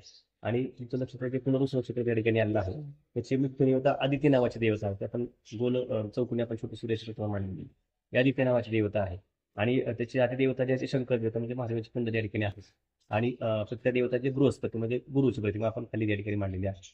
अशा प्रकारचे ते नक्षत्र देवता त्या ठिकाणी मांडले. आणि व्यक्तिपात युगाला त्या ठिकाणी तशी गोमुख शांतिकर्माची आवश्यकता नसते. पण कालसर्पयुग शांतीला म्हणतात गोमुख शांतिकर्म त्या ठिकाणी म्हटलेलं आहे. म्हणजे एक प्रकारे जी पांढरी गाय आहे जी वासवासीत आहे, म्हणजे नवजात वासरासीत त्या ठिकाणी गाय जे आहे त्या गायीचं त्या ठिकाणी पूजन करणं आवश्यक असतं. किंबहुना जर बारकं बाळ त्या ठिकाणी असेल तर आपण सुपामध्ये त्या बाळाला घेतो आणि गायच्या खालून त्या ठिकाणी मधून काढत असतो किंवा गायच्या पुढे हुंगाला त्या ठिकाणी 2 मिनिटं ठेवत असतो. म्हणजे अशा प्रकारचं पूजन करून नंतर ती गायी अगदी चाऱ्यासहित वासरासहित सर्व ह्याच्यासहित त्या ठिकाणी त्याला वस्त्रासहित त्या ठिकाणी दान ब्राह्मणाला द्यावी लागत असते. सध्या जगात त्या गोष्टी त्या ठिकाणी शक्य होत नाहीत, म्हणजे दिल्या तरी त्या ठिकाणी ब्राह्मणाला सन्मान होत नाही. पण आपण ती चालण्याची गायची प्रतिमा आपण त्या ठिकाणी खाली जे पूजन त्या ठिकाणी केलं आहे, नंतर आपण त्या ठिकाणी त्यांच्याकडे दान म्हणून आपण ते स्वीकारणार आहोत. त्याला जसं वाटतं की काही शांतिकर्मात जसं मला आता सांगितलं विधी, तर काही शांतिकर्मामध्ये मूळ नक्षत्र असेल, ज्येष्ठ असेल, अश्लेषा असेल किंवा कालसर्पादी देवता असतील, अशा शांतिकर्मात त्या ठिकाणी ते पूजन करणं आवश्यक त्या ठिकाणी असतं. आता इतर शांतीला त्या ठिकाणी तसं त्या पद्धतीने पूजन नाही केलं तरी आपण आपल्या हिंदू पद्धतीमध्ये गोदेवीचं त्या ठिकाणी म्हटलेलं आहे, म्हणून आपण गाईचं पूजन करणं त्या ठिकाणी आवश्यकच सांगितलं आहे, आपण ते पूजन करणं आवश्यकच असतं. दुसरी वेळी फक्त त्या ठिकाणी शांतिकर्माला मात्र ते आवर्जून त्या ठिकाणी करून ती गाई त्या ठिकाणी दान द्यावी लागत असतं, म्हणून आपण ते पूजन त्या ठिकाणी केलेलं आहे. अशा प्रकारचं मुख्यपीठ आपण त्या ठिकाणी मांडलेलं आहे. त्याच्यानंतर तुम्ही मगाशी म्हटल्याप्रमाणे हे जे पीठ आणलं हे नवग्रहपीठ आपण त्या ठिकाणी मांडलेलं आहे. त्याच्यामध्ये नवग्रहाचे जे देवता आहेत तर त्यांचा जो आकार आहे तो आपण त्या ठिकाणी तांदळाप्रमाणे काढण्याचा प्रयत्न केला आहे. मध्ये सूर्याचा आकार असेल, चंद्राचा आकार तिकडे असेल, त्रिकोण असेल, बुधाचा कोप्यामध्ये वरती बाण काढलेला आहे. मग त्याच्या खाली गुरुचा आपण आयत काढलेला आहे त्याच्या खाली बाणाच्या खाली. नंतर आपण शुक्राची सांगी आपण वरती काढली आहे पूर्वेला. नंतर आपण धनुष्याचा आकार काढला, तो पश्चिमेला आपण मध्ये काढला, तो धनुष्याचा शनीचा आकार काढलेला आहे. त्याच्याकडे डिसेंबरला चौकोन काढला तर रामचा काढलेला आहे. केतूचा आपण झेंडा या ठिकाणी काढण्याचा प्रयत्न केला आहे. म्हणजे अशा प्रकारे त्या ठिकाणावरती आपण प्रत्येकी 3 देवता एका रांगेमध्ये आपण मांडलेले आहेत. त्यातली मध्यची मोठी सुपारी येते, मग अशी नावाप्रमाणे आपण मुख्य नगर देवता आपण त्या ठिकाणी मांडलेली आहे. रवी, चंद्र, मंगळ, बुध, गुरु, शुक्र, शनी आणि केतू अशा मुख्य नगर देवता आपण त्या ठिकाणी मांडल्यात. त्याच्याबरोबर ज्या 2 देवता आहेत त्या 2 देवतांना आपण त्या मुख्य देवतेच्या रक्षक देवता असं त्यांना त्या ठिकाणी म्हणत असतो. अथवा जसं आपल्याला उजवा आणि डावा असतो त्या देवतांना आपण अधिदेवता, शक्ती देवता असं त्या ठिकाणी म्हणत असतो. जे प्रकारच्या देवतांना आपण त्या मुख्य देवच्या बॉडीगार्ड देवता आपण त्यांना म्हणू शकतो, रक्षक देवता त्या ठिकाणी म्हणतो. म्हणजे अशा प्रकारच्या 3 देवता आपण त्या ठिकाणी मांडलेले आहेत. आणि बाकीचे छोट्या ठिकाणी आपण 8 दिशेला आपण 8 देवता त्या ठिकाणी मांडतात. छोटे एक सुपारी आपण मांडली बघा छोट्या ठिकाणी. त्या दिशेला आपण अष्टदिवसापाल देवता असं त्यांना म्हणत असतो. जसं की पूर्वेची इंद्र देवता असेल, अग्निचक्र देवता असेल, दक्षिणेची यम देवता असेल, नैऋत्य देवता असेल, पश्चिमेची वरुण म्हणजे पावसाची देवता असेल, वायूची वायू देवता असेल, धनाची उचलाची कुबेर देवता असेल, देशाचे शंकर म्हणजे रुद्र देवता. अशा 8 देशांच्या 8 देवता असेल, मुख्य 9 देवता, त्यांच्या रक्षक देवता असून आपण एकत्रित 42 देवतांचा मंडळ त्या ठिकाणी आपण मांडलेला आहे. त्या दिवसाला आपण आदित्य आदी नवग्रह मंडळ पीठ देवता असं त्यांना त्या ठिकाणी म्हणत असतो. त्याच्यानंतर आपण यावर हे कलश पीठ त्या ठिकाणी मांडलेलं आहे. या पीठाला आपण ईशान्य पीठ अथवा आदित्य कलश त्या ठिकाणी म्हणत असतो, अथवा त्याच कलश आपण रुद्र कलश देखील त्या ठिकाणी म्हणत असतो.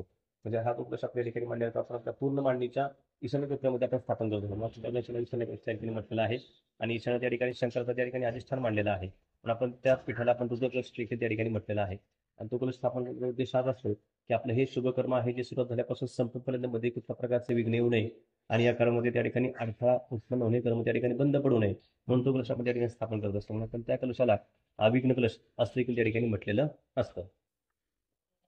आणि पाठीमागे आपण जे धान्याच्या पुढे मांडतात त्या नवग्रहाचं दान आपण धान्य त्या ठिकाणी मांडलेलं आहे. मुख्य देवताचं नवग्रहाचं दान म्हणून मांडलेलं आहे. आणि जो वस्त्रपीठ आपण ब्राह्मणाचा त्या ठिकाणी मांडलेला आहे.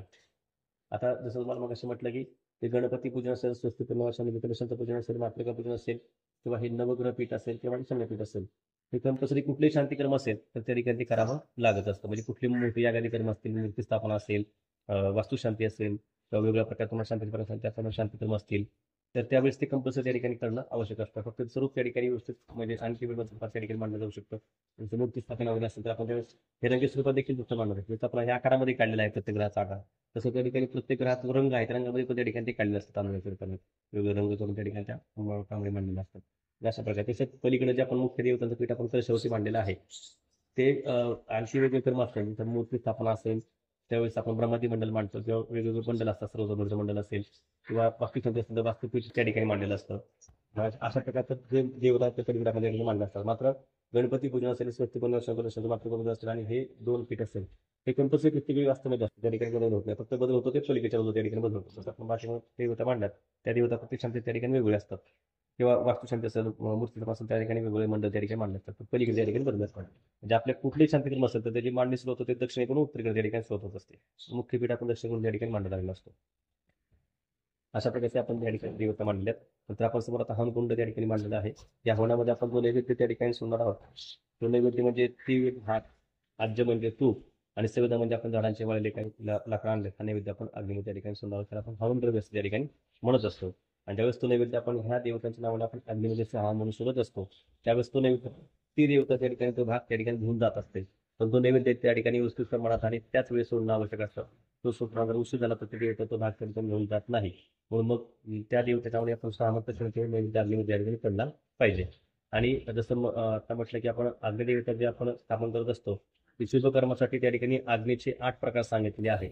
म्हणजे त्यामध्ये लग्न असेल, मुंज असेल, वास्तुशांत असेल, जन्मशांत असेल किंवा मोठे यागादी कर्म असतील, त्यावेळेस आता जे काही अग्निदेवता स्थापन करणं आवश्यक असतं, त्यावेळेस अग्नी हा त्या ठिकाणी विशिष्ट नावाने आपण स्थापन करणं आवश्यक असतं. म्हणजे जसं आज आपण या ठिकाणी शांतीच्या निमित्ताने त्या ठिकाणी मंगल नावाचा अग्नी आपण स्थापन करणार आहोत, तसं आपण वास्तुशांती असेल तर व्रत नावाचा अग्नी त्या ठिकाणी घ्यावा लागत असतो. लग्नामध्ये आपण जे हवन करतो त्यावेळेस आता योजक नावाचा, पावक नावाचा अग्नी घ्यावा लागत असतो. त्याचप्रमाणे मुंज असेल तर बलवर्धन नावाचा असेल. म्हणजे अशा प्रकारे प्रत्येक कर्माचं त्या ठिकाणी वेगळ्या नावाने अग्निदेवता स्थापन करणं आवश्यक असतं. आज आपल्या त्या ठिकाणी शांतीच्या निमित्ताने त्या ठिकाणी आपण मंगल नावाचा अग्नी आपण स्थापन करून आपण संपूर्ण त्या ठिकाणी करणार आहोत.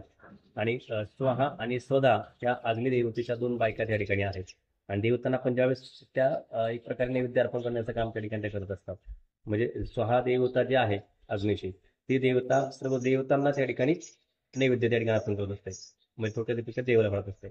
आणि जी स्वधा नावाची देवता आहे, म्हणजे अग्नीची बायको आहे दुसरी, ती पितृलोकांना त्या नैवेद्य अर्पण करत असते. म्हणजे आपण ज्यावेळेस पितृदेवतांना नैवेद्य वगैरे दाखवत असतो, त्यावेळेस तो नैवेद्य आपण स्वधा नावाने अर्पण करत असतो. जसं आपण मग पाणी घेऊन आपण म्हणत होतो, प्राण आहे स्वाहा, पाण आहे स्वाहा, आहे स्वाहा. स्वहा नावाच्या देवतेने आपण देवतांना नैवेद्य अर्पण करतो. सुधा देवतेच्या नावाने आपण तो देवता नैवेद्य अर्पण करत असतो. म्हणजे अशा प्रकारे त्या 2 देवता त्या ठिकाणी सांगितलेल्या आहेत. आणखी तुम्हाला याच्याशिवाय बाकीची शंका असतील त्या ठिकाणी चालू शकेल. आणि हे जे शांतीचे प्रकार, जन्मशांतीचे प्रकार तुम्हाला मागे सांगितले, ते वास्तविक आता जन्मशांतीचे प्रकार त्यांनी शास्त्रामध्ये असं सांगितलेलं आहे की ते जन्माच्या त्या ठिकाणी 12 दिवशी करायचे असेल तर कुठलाच मृत करण्याची आवश्यकता नसते. बहुतांश ते 12 दिवशी त्या ठिकाणी करणं आवश्यक असतं. कारण 12 दिवशी ते शांतिकर्म करून नंतर आपण त्या बाळाचं बारसं वगैरे त्या ठिकाणी पाळण्यात त्या बाळाला घालत असतो. पण ते सध्याच्या काळात ते कोण करते असं त्या ठिकाणी होत नाही. किंवा आपण महिना 6 महिन्या त्या ठिकाणी पाळत असतो, कारण त्या काळात कुठलं शांतिकर्म आपण कुठलं करतच नाही. मग असं जर त्या ठिकाणी राहिलं असेल शांतिकर्म करायचं, तर मग ते शांतिकर्म जेवढं आपण लवकरात लवकर करू, तेवढं त्याची त्या ठिकाणी परिहार, म्हणजे दोषांचा परिहार त्या ठिकाणी लवकर त्या ठिकाणी होत असतो. राहिलं असले शेवटी होते लग्नाच्या त्या ठिकाणी औषध सांगितलेलं आहे. म्हणजे लवकर केलेलं चांगलं. फक्त जसं म्हटलं की 12 दिवशी करायचं म्हटलं जन्माच्या, तर कुठलाही मुहूर्त पाहण्याची आवश्यकता नसते. आता तिथून पुढे जर करायचं म्हटलं तर मग मात्र योग्य मुहूर्त पाहून त्या ठिकाणी शांतिकर्म करणं आवश्यक असतं. योग्य मुहूर्त म्हणजे कसं, तर आपल्या धर्मशास्त्रामध्ये काही मूर्तशास्त्र सांगितलेलं आहे ज्योतिषशास्त्राप्रमाणे. त्याच्यामध्ये ठराविक कर्मानुसार त्या ठिकाणी मुहूर्त सांगितले असतात. त्या शांतिकर्मासाठी ज्या दिवशी पंचांग शुद्धी आहे, पंचांग शुद्धीमध्ये समजा मला मग अशी पंचांगाची 5 अंग सांगितली, त्यातली किमान 3 अंग त्या ठिकाणी शुभ असली पाहिजेत. मग अशा दिवशी त्या ठिकाणी ते उत्तम दिवस त्या ठिकाणी आपण कॅलेंडरमध्ये पाहत असतो. चांगला दिवस, शुभ दिवस, मध्यम दिवस, उत्तम दिवस, ते दिवस त्या ठिकाणी घेणं आवश्यक असतं. त्याच्यावर जे म्हणतात दिवस त्या ठिकाणी टाळणं आवश्यक असतं. आणि त्याच्यात नुसतं तेवढंच असणं आवश्यक नाही, त्या शांतिकर्मामध्ये तेवढं ते आवश्यक असतंच. तर त्याच्याशिवाय त्या दिवशी पृथ्वीवरती अग्नीचा वास असणं आवश्यक असतं. म्हणजे त्या दिवशी पृथ्वीवरती अग्नीचा निवास असणं त्या ठिकाणी आवश्यक असतं. त्या दिवशी मुहूर्त करणं त्या ठिकाणी, म्हणजे शांती कर्मासाठी मूर्ती घेणं आवश्यक असतं. असा मुहूर्त प्राचा त्या ठिकाणी पाहिला होता. तुम्हाला बसायचं का? मला या इकडे बसायचं.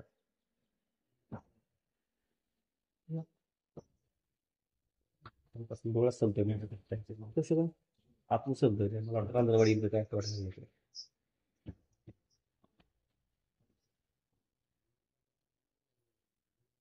प्रसाद असं हे जवळ घ्यायचं का? नाही त्यात मेळ दाखवलं आणि ते शेवटी फक्त अगदी थोडं सोडायचा दाखल थोडं सांगितलं बसायचं तुम्हाला तुम्हाला. बरं ठीक आहे, मग ते दाखल ठेवा त्याच्यावर. झाकण ठेवून प्रसाद. नाही नाही तू पास होतं ते त्या शिऱ्यावर दाखल ठेवा डाव्यावर.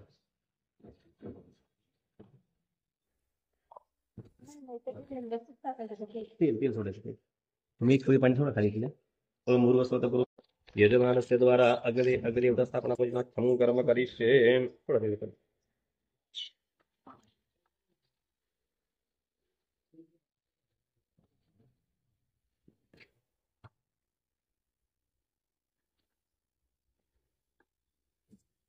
इकडे ठेवतो मी जरा काय? म्हणजे तुम्हाला जागा ते होईल. भाकर द्या बरं इकडे. ठीक आहे. एक भाकर please. बस.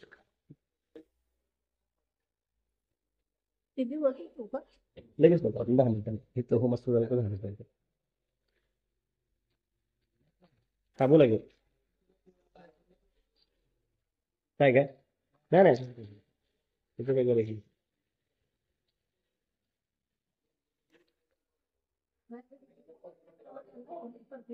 नाही असं नका मी काढून घेतली सगळी पक्ष चौघडी चौथं काढत राहिले आपले.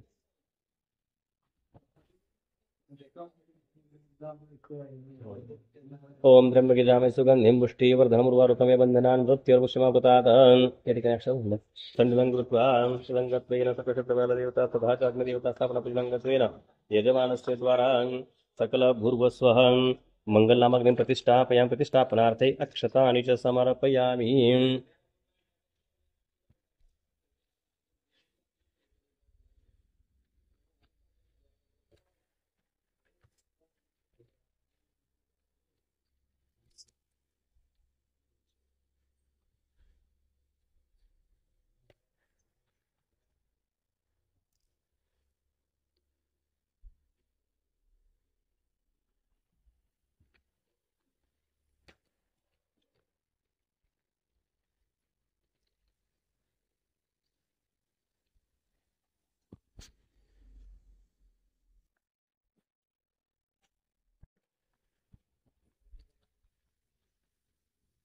तमिदाज्यहो मे विनियोगः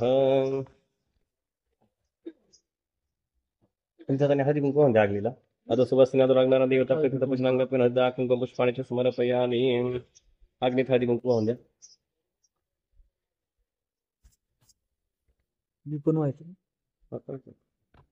मी अक्षर बघायला ना ओम त्र्यंबके जामे सुगंधिं पुष्टिवर्धनम् उर्वारुकमिव बन्धनान् मृत्योर्मुक्षीयमामृतात्. ओम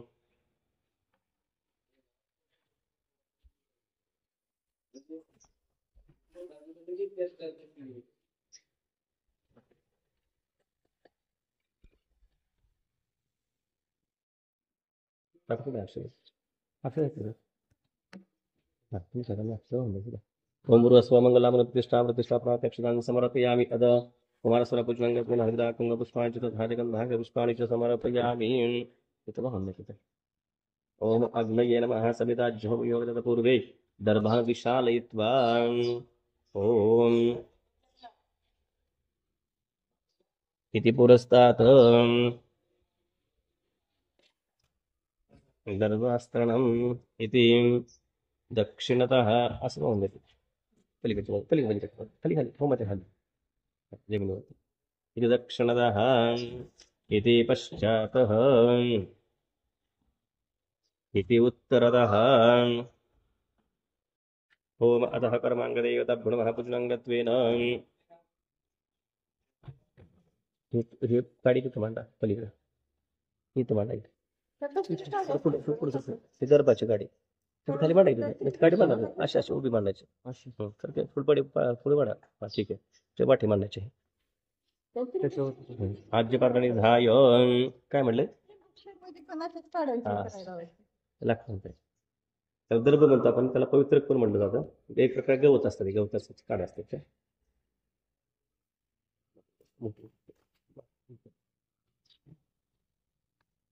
ओम अतः समिदाज्यहोमिर्योगः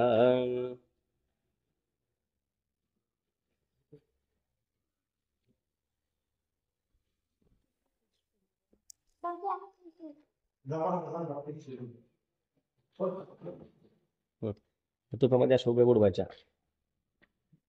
ओम त्र्यंबकै यजामहे अन्नपादानसमिद्धोमियोगः ओम त्र्यंबके यजामहे सुगन्धपुष्टिवर्धनमुर्वारुकमिव बन्धनान् मृत्योर्मुक्षीयमामृतात्.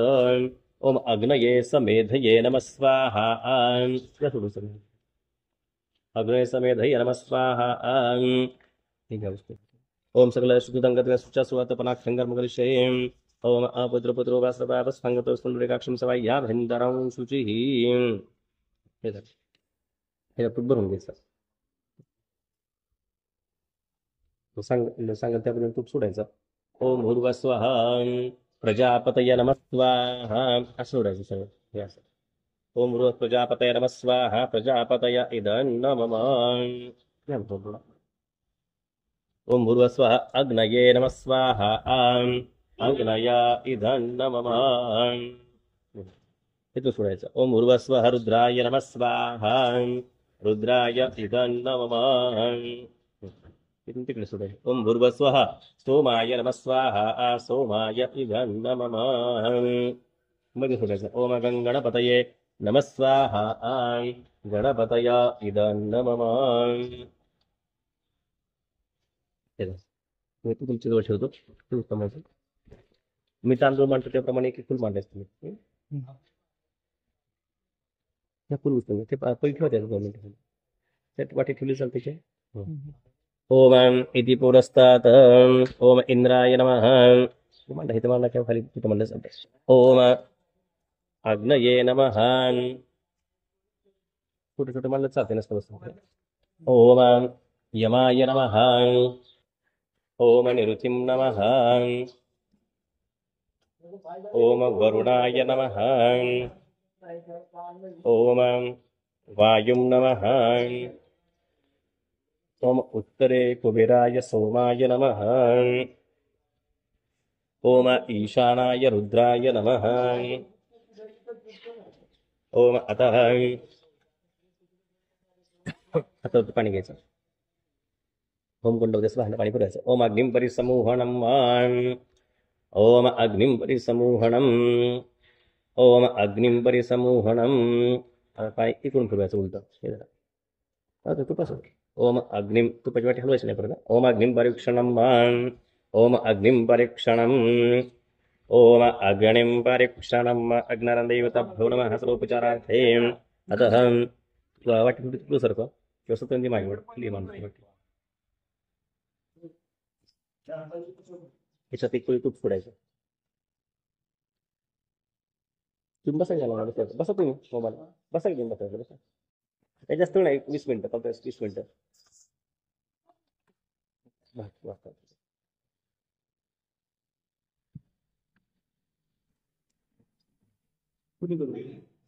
ते तुम्हाला चाल घ्या बसायचं. तर चाट टाकला पाठीमागं त्या ठिकाणी बसायचं.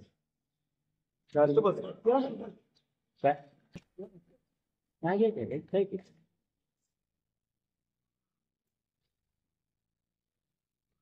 तुला पण बसायचं. बसा आता स्पर्श करा त्यांच्याकडे. फक्त दिव्याचं जवळ घेऊन ठेवा. दिवे लावा लागते प्रकाशाला. मूर्ती कर सर दोघांना बसायचं. नाही टाकी आणखी.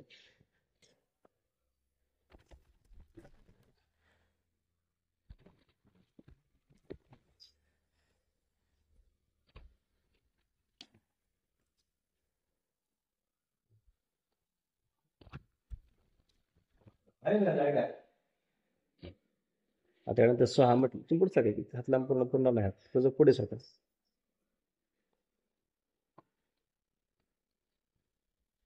तुम्ही ह्या बाजूला बसता का मग तुम्हाला हाताला हात लावायला बरं पडेल. ह्या बाजूला बसता थोडं तिरकं बसता. इकडे शाल पुढे घेतली चालतं ह्या बाजूला. घ्या पुढे शाल. हां बस कसं ओके.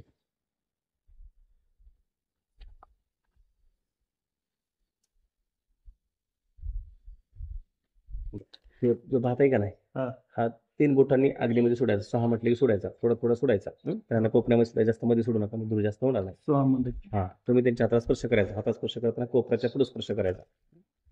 तुम्ही 6 म्हटले की तूप सोडायचं त्या ठिकाणी अग्नीमध्ये.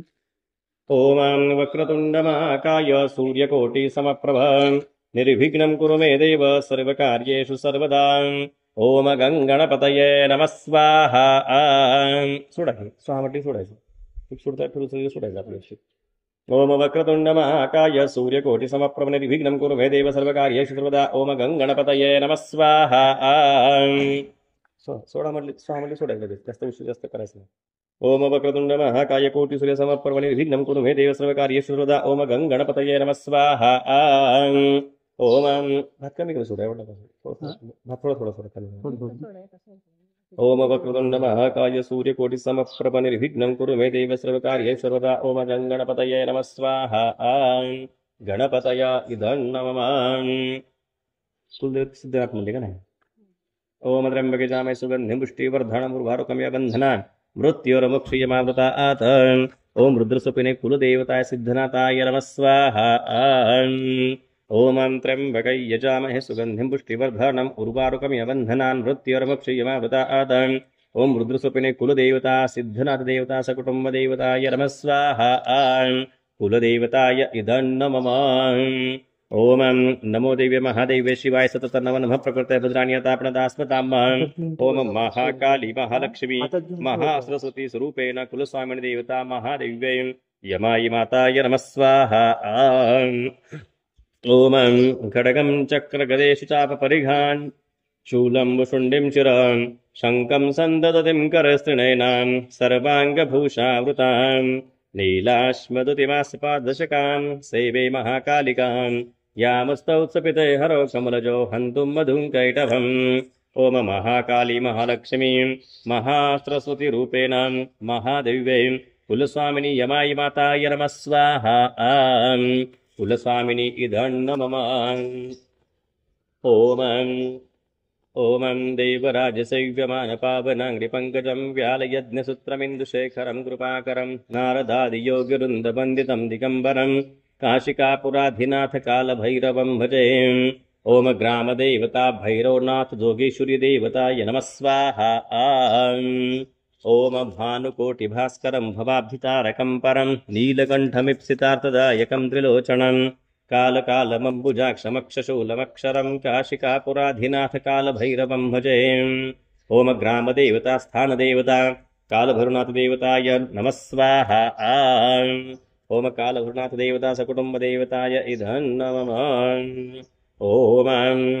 ओम तत्पुरुषाय विद्महे महादेवाय धीमहि तन्नो रुद्र प्रचोदयात् ओम रुद्रस्वपिने ग्रामदेवता राजेश्वर उमा महादेवाय नमः स्वाहा ओम तत्पुरुषाय विद्महे महादेवाय धीमहि तन्नो रुद्र प्रचोदयात् ओम रुद्रस्वपिने स्थानदेवता राजेश्वर उमा महादेवाय नमः स्वाहा स्थानदेवताय इदं नमः ओम महायोगपीठे तटे भीमरथ्यावरं पुण्डरीकाय दातुं मुनीन्द्रैः समागत्य तिष्ठन्तमानन्दकन्दं परब्रह्मलिङ्गं भजे पाण्डुरङ्गम् ओम इष्टदेवता रुक्मिणी पाण्डुरङ्गदेवता भगवन्ताय नमः स्वाहा ओम अजं रुक्मिणी प्राणसञ्जीवनं तं परं धाम कैवल्यमेकं तुरीयं प्रसन्नं प्रपन्नार्तिहं देवदेवं परब्रह्मलिङ्गं भजे पाण्डुरङ्गम् ओम इष्टदेवता रुक्मिणी पाण्डुरङ्गदेवता भगवन्ताय नमः स्वाहा ओम रुक्मिणी पाण्डुरङ्गदेवताय इदं नमः ओम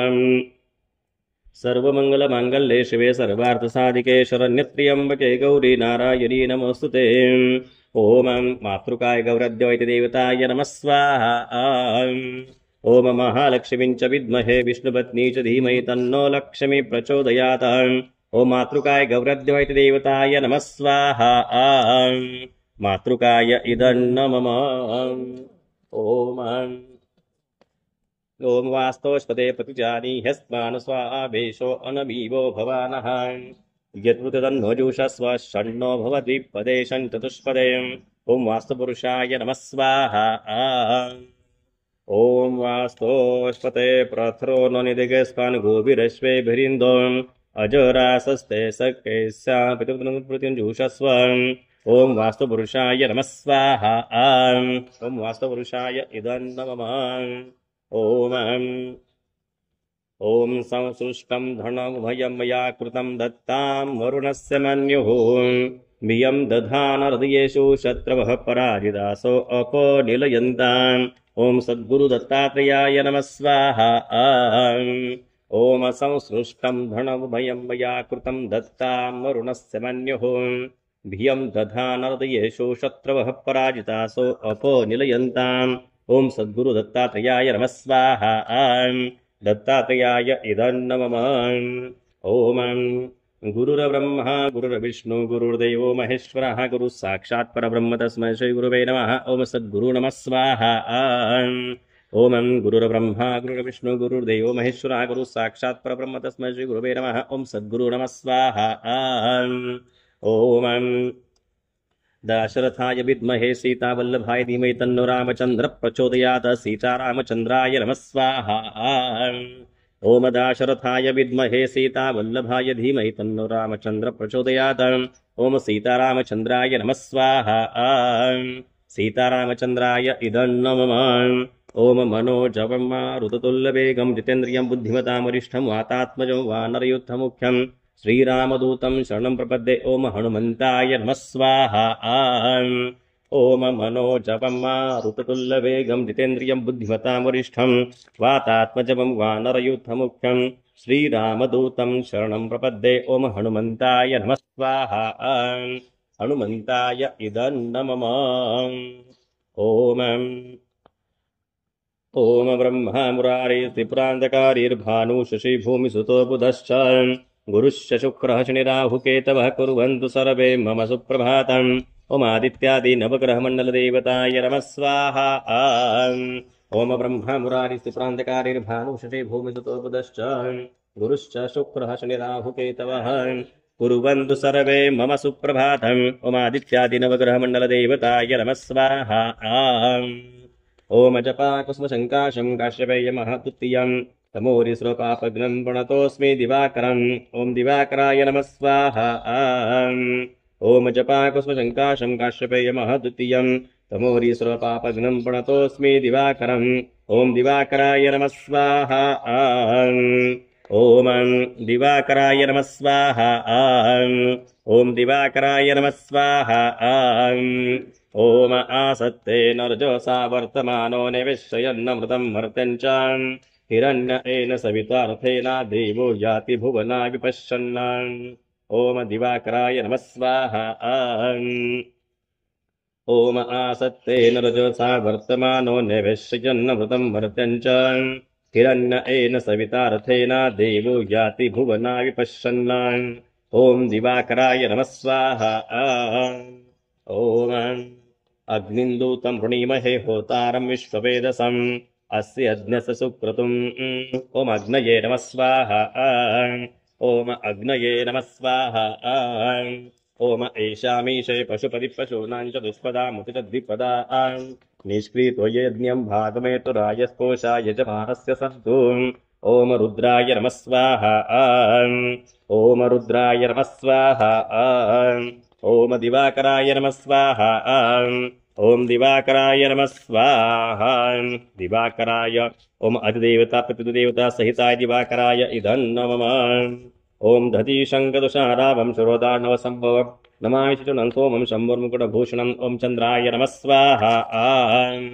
ओम चन्द्राय नमः स्वाहा ओम ओम अप्सु मे सोमो अब्रवीदन्तर्विश्वानि भेषजान् ओम आप्याय स्मृतते विश्वतः सोमरुष्णियं भुवावाजस्य सङ्घते ओम सोमाय चन्द्राय नमः स्वाहा ओम सोमाय चन्द्राय नमः स्वाहा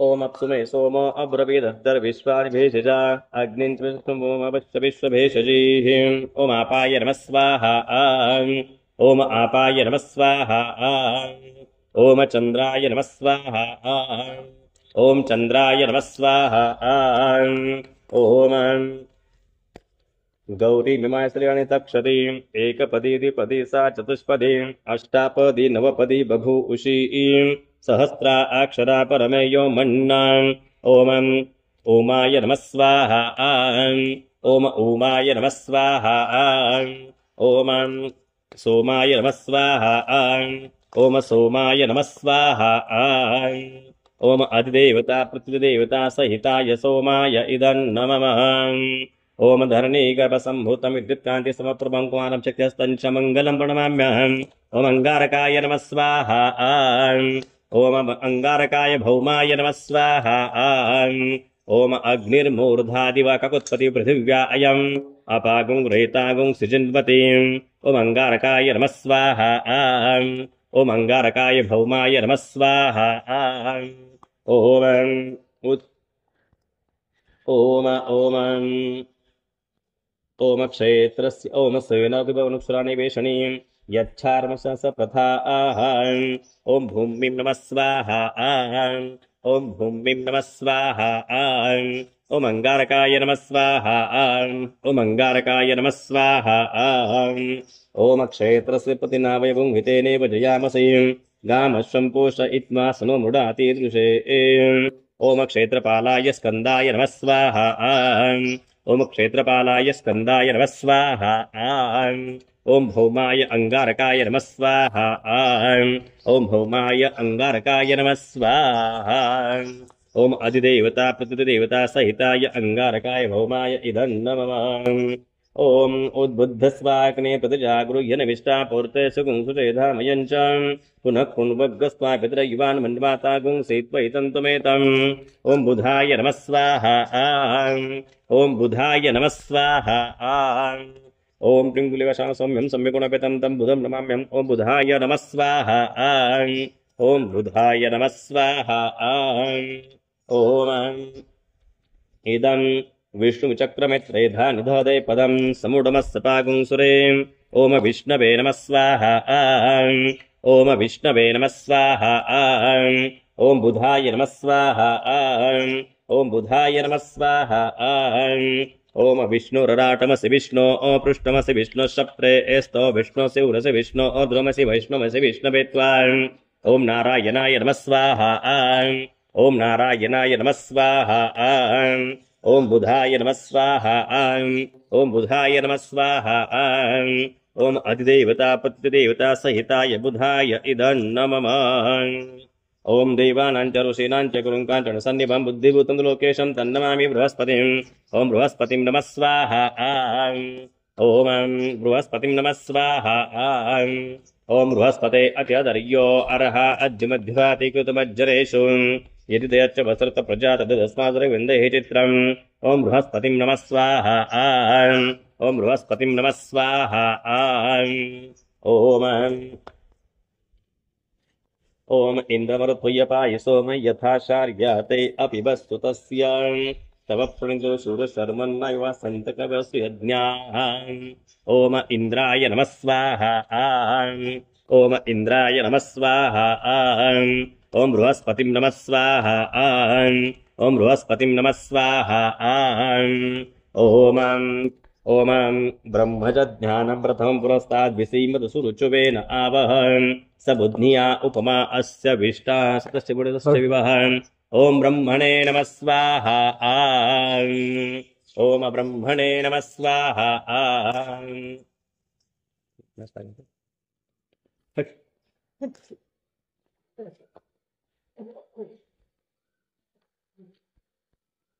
ओम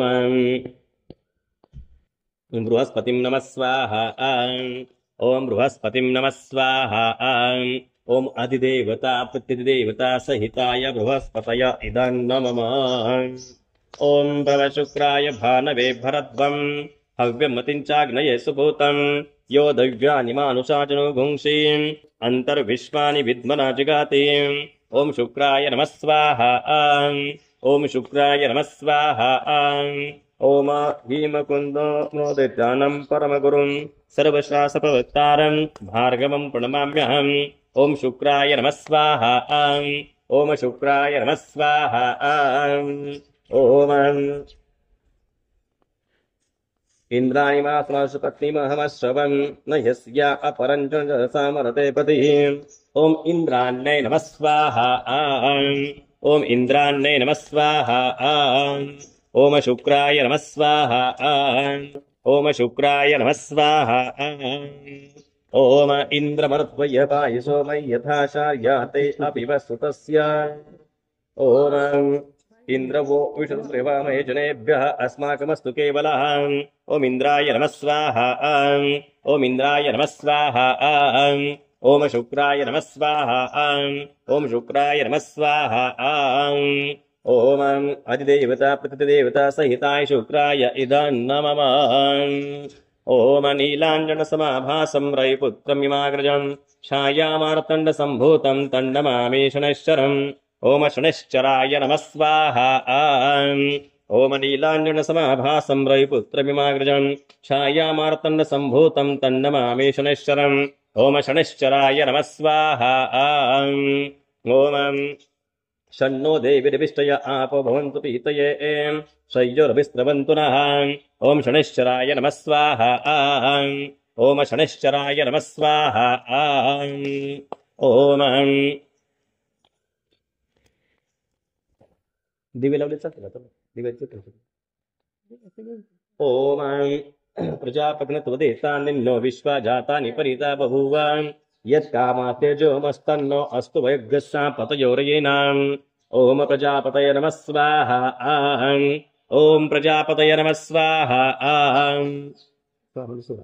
ॐ प्रजापतये नमः स्वाहा ॐ शनैश्चराय नमः स्वाहा ॐ शनैश्चराय नमः स्वाहा ॐ इमं यमप्रस्तरमाहि सीदाङ्गमित्रभिः संविधानः आत्वा मन्त्रा आकविशस्तावहन्त्वे नाराजन् हविषामादयस्व ॐ यमाय नमः स्वाहा ॐ यमाय नमः स्वाहा ॐ शनैश्चराय नमः स्वाहा ॐ शनैश्चराय नमः स्वाहा शनैश्चराय इदं नमः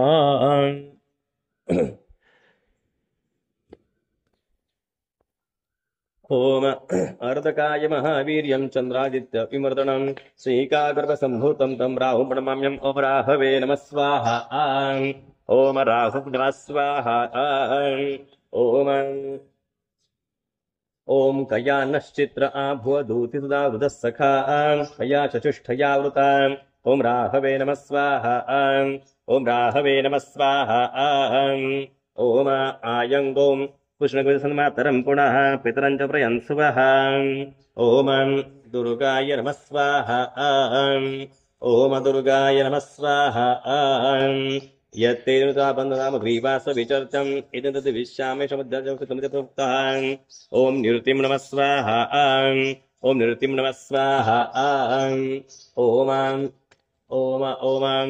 त्र्यम्बकयजामहे सुगन्धिं पुष्टिवर्धनमुर्वारुकमेव बन्धनान् मृत्युर्मुक्षीयमावृतात् ॐ रुद्राय कालाय नमः स्वाहा ॐ रुद्राय कालाय नमः स्वाहा ॐ नमस्तु सर्पेभ्यो एकैष पृथुनो अन्तरिक्षे दिव्येभ्यो सर्पेभ्यो नमः स्वाहा ॐ सर्पेभ्यो नमः स्वाहा ॐ राहवे नमः स्वाहा ॐ राहवे नमः स्वाहा ॐ अर्धकाय महावीर्यं चन्द्रादित्य विमर्दनं सिहिकागर्भसम्भूतं तं राहुं प्रणमाम्यहम् ॐ राहवे नमः स्वाहा ॐ कयानश्चित्र आभूति सुरसकाः कयाचितिष्ठयावृतान् ॐ राहवे नमः स्वाहा ॐ अधिदेवता प्रतिदेवता सहिताय राहवे इदं नमः ॐ केतुं कुर्वन्नकेतवेषो मर्या अपेक्षसे समुषद्भिरजा ॐ केतवे नमः स्वाहा ॐ केतवे नमः स्वाहा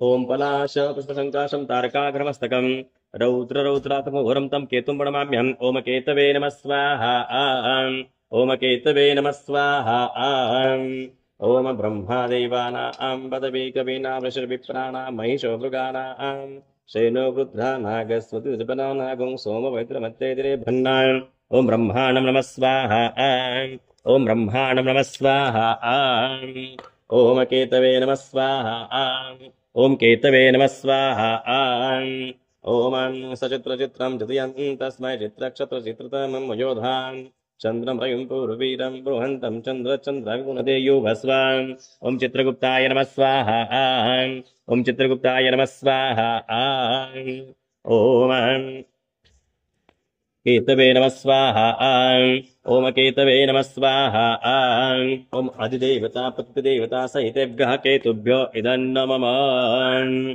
ॐ विनायकाय नमः स्वाहा ॐ विनायकाय नमः स्वाहा ॐ वास्तुपुरुषाय नमः स्वाहा ॐ वास्तुपुरुषाय नमः स्वाहा ॐ दुर्गाय नमः स्वाहा ॐ दुर्गाय नमः स्वाहा ॐ क्षेत्रपालाय नमः स्वाहा ॐ क्षेत्रपालाय नमः स्वाहा ॐ वायुं नमः स्वाहा ॐ वायुं नमः स्वाहा